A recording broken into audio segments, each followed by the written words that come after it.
আসসালামু আলাইকুম বন্ধুরা। পশ্চিমবাংলায় যে হুমায়ুন কবির বাবরি মসজিদ তৈরি করবে বলছে, কিন্তু সেটা তৈরি করা উচিত কি না, চলুন। আমাদের জেলার টিএমসির একজন বিধায়ক মাননীয় এবং রাজনৈতিক তার অভিজ্ঞতা আছে, তার ক্ষমতা আছে, জনবলও আছে, জনপ্রিয়তাও আছে। তিনি বললেন, বেশ কিছুদিন থেকেই বলছেন যে মুর্শিদাবাদ জেলায় বাবরি মসজিদ নামে একটা বড় মসজিদ করব, নানা প্রকল্প সেখানে থাকবে। প্রথমে তার নেগেটিভ দিকটাতে আসি। এই ঘোষণার পর যত 6 ডিসেম্বর এগিয়ে আসছে, এক শ্রেণীর লোক একবারে রক্তিম চক্ষু হয়ে উঠেছেন। নাম্বার এক, যে হুমায়ুন কবির ঘোষণা দিয়েছে বাবরি মসজিদ করব, তার মাথা কেটে দিতে হবে, মুন্ডপাত করতে হবে। যিনি করবেন তাকে 1 কোটি টাকা পুরস্কার দেওয়া হবে।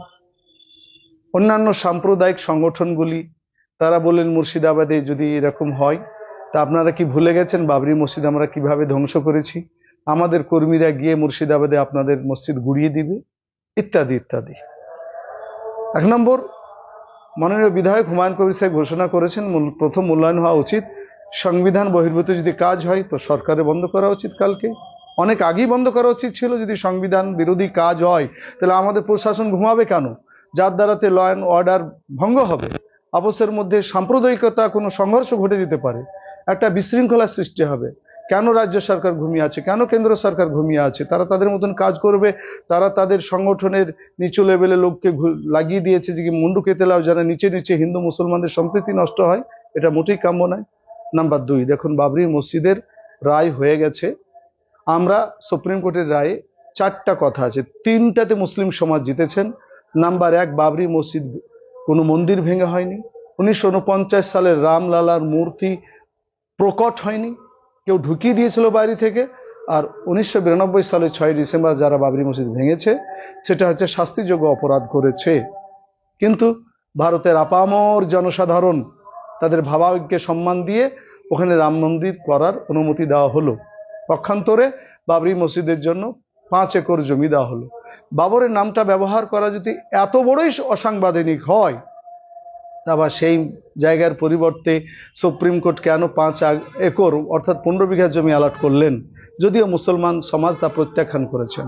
আমাদের বিশ্বাস, আল্লাহর মসজিদ যেখানে হয়ে যায়, সংবিধান বলছে liberty of thought, expression, believe, faith and warship, বিশ্বাস যে বাবরি মসজিদ যে নামে ছিল মসজিদ মসজিদই, সেখানে যাই কিছু হোক, আমরা ডুকরে ডুকরে কাঁদলেও মেনে নিয়েছি যে সুপ্রিম কোর্ট যখন রায় দিয়ে দিয়েছে, তা আমরা আর এখানে কোনো রকম রক্তপাত, হানাহানি, আমরা বাঁশ পোড়ানো, টেম পোড়াতে যাইনি। কিন্তু বিশ্বাস আমাদের আছেই, কারণ নদীর এপার ভাঙে ওপার গড়ে, আপনারা সকলেই জানেন।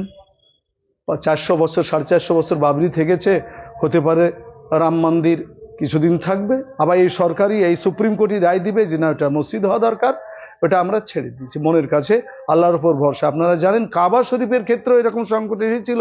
আব্রাহা বাদশাহ, আবু তালিব, নবী সাল্লাল্লাহু আলাইহি সাল্লামের আপন আবু তালিব, আব্দুল মুত্তালিব দাদু, ওপরওয়ালাকে বলেছিলেন তোমার এই ঘর আমি রক্ষা করতে পারবো না, তোমার ঘর তুমি দেখো। তিনি চলে গেছিলেন। আব্রাহা বাদশাহ কিভাবে ধ্বংস হয়েছে আপনারা জানেন। কাজী বাবরির মসজিদ প্রসঙ্গে আমাদের স্ট্যান্ড এই যে ঈমান, বিশ্বাস আমাদের মসজিদ হয়ে গেলে মসজিদই, বাকি সুপ্রিম কোর্ট বলেছে, সুপ্রিম কোর্টের রায় মাথায় রয়েছে, তারা তাদের মতন করে করছে, ওই নিয়ে আমরা ক্ষান্ত আছি, মনে কান্না থাকলেও। এবার আসি হুমায়ুন কবির সাহেবের উদ্দেশ্যে। ওনাকে বলবো, দেখেন, আপনি বিচক্ষণ লোক, জেলার পরিস্থিতি বুঝতে পারছেন। আমাদের 20 লক্ষ লেবার বাইরে থাকে বিভিন্ন রাজ্যে। আজ মুর্শিদাবাদ নামটাকে নেগেটিভ সেন্সে, আপনার কাজটা পজিটিভ হোক, নেগেটিভ সেন্সে তুলে দেওয়া হয়েছে। ট্রেনে, বাসে, স্কুল, কলেজ, ইউনিভার্সিটিতে জিজ্ঞাসিত হলে বাড়ি কোথায়? মুর্শিদাবাদ। ওহো, হুমায়ুন কবিরের এলাকা যেখানে বাবরি মসজিদ করছে, সবসময় নেগেটিভ, মারো ধরে, এরকম একটা পরিবেশ তৈরি হয়েছে। কাজী যুদ্ধের ময়দানে অনেক সময় পিছিয়ে আসাও জিতার লক্ষণ। মনে করেন না যে বাবরি মসজিদের এই সিদ্ধান্ত থেকে আমি ফিরে আসলে এটা আমার অপমান। এটা অপমান নয়, এটা রাজনীতিতে হয়। কাজেই আপনি এলাকার নার্ভ বুঝেন, প্রশাসনও চুপ আছে। আর দুর্ভাগ্য যে পশ্চিমবঙ্গের বিজেপি এবং তার সহযোগীরা একবারে নীরব, অন্য জায়গায় কথা বলে এখানে কথা বলছে না। কারণ জানে যে এই মাননীয় হুমায়ুন কবিরের কথায় ইরফান পাঠানের লাভ হয়েছে, আর যে কথার ইস্যু নিয়ে এখন বাবরি মসজিদ হতে চলেছে, এতে বিজেপির লাভ হবে। আর মমতা ব্যানার্জি তার সহযোগীরা ভাবছেন এই মর্মে আমি কথা বললে লাভ না লসের অঙ্কে কোশ্চেন, কিন্তু আমরা দেখেন মসজিদ আল্লাহর জন্য তৈরি করতে গেলে খুলুসিয়াত আন্তরিকতার সঙ্গে করুন। বাবর আমাদের নজরে একটা রাষ্ট্রনায়ক হতে পারে, এমন বুজুর্গ নয় যে ইমামদের চেয়ে বড়, সাহাবাদের চেয়ে বড়, নবীদের চেয়ে বড়। করবেন তো সাহাবাদের নামে করুন, নবীদের নামে করুন। আর 100 বিঘা জমি ঠিক করেছেন, 300 কোটি টাকা প্রজেক্ট করেছেন, টাকা আরো বাড়ান, দেখিয়ে দেন ভারতবর্ষে একটা ঐতিহাসিক। হ্যাঁ, প্যারালাল ভাবে কিছু হিন্দু ভাইদের সংগঠন বলছেন যে আমরা রাম মন্দির করব, ওয়েলকাম। আমরা যতই মসজিদ করব, আপনারা মুর্শিদাবাদ জেলা নিজেদের জায়গায় জায়গায় কিনে হোক, নিজেদের জায়গায় দান করে হোক, একাদশ রাম মন্দির করুন। আসলে আমরা হিন্দু মুসলমান মিলেমিশে থাকি।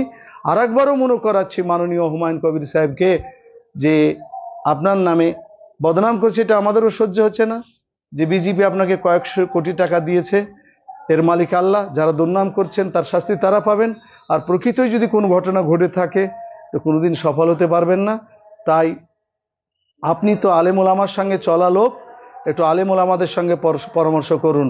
রাজনৈতিক লোকদের সঙ্গে পরামর্শ করে আপনি এতে পা দিলে এটা মানে ডুবে গে সানাম হাম তুমহে লেকার, কাজে আপনার তো ক্ষতি হবেই, জেলাবাসীর কোন জায়গায় যাবে, ভারতবর্ষের ধরে কি পরিবেশ তৈরি হবে। মাথায় রাখুন, মসজিদ হোক আপনার, বরঞ্চ নবী সাল্লাল্লাহু আলাইহি সাল্লামের জন্মদিনে, মৃত্যুদিনে সেদিনকে আপনি উদ্বোধন করুন, যিনি আমাদেরকে মসজিদের পথ দেখিয়েছেন। বাবর একজন সম্রাট, হাজারো ভারতবর্ষের সম্রাট। বাবর নামটা নেওয়াই যদি এত খারাপ হয়, ভারতবর্ষে অন্তত 1 কোটি মুসলমানের নাম বাবর আছে, তো কি করবেন? সমস্ত মুসলমান নাম তার বাদ দিয়ে দিবে? আমরা তো সকলেই জানি giving a name is a political art. একটা নামকরণের সার্থকতা আছে। হনুমানের নামে কেউ মন্দির করতে পারে, কিন্তু মানুষের নামে মসজিদ করা যাবে না, এটা তাদের ধারণা। তো আমি বলবো এখানে মুর্শিদাবাদ জেলা প্রশাসনকেও যে বিষয়টা আপনারা ভালোভাবে দেখবেন। রাজ্য সরকারেরও ভাবা উচিত এটা না বাড়ানো।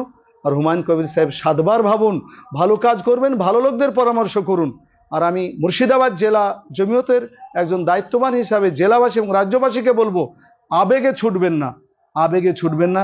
6ই ডিসেম্বর নিজেদের বাড়িতে থাকুন, কোরআন পড়ুন, জিকির আজকার করুন, আপনাদের নিজেদের মসজিদ আবাদ করুন।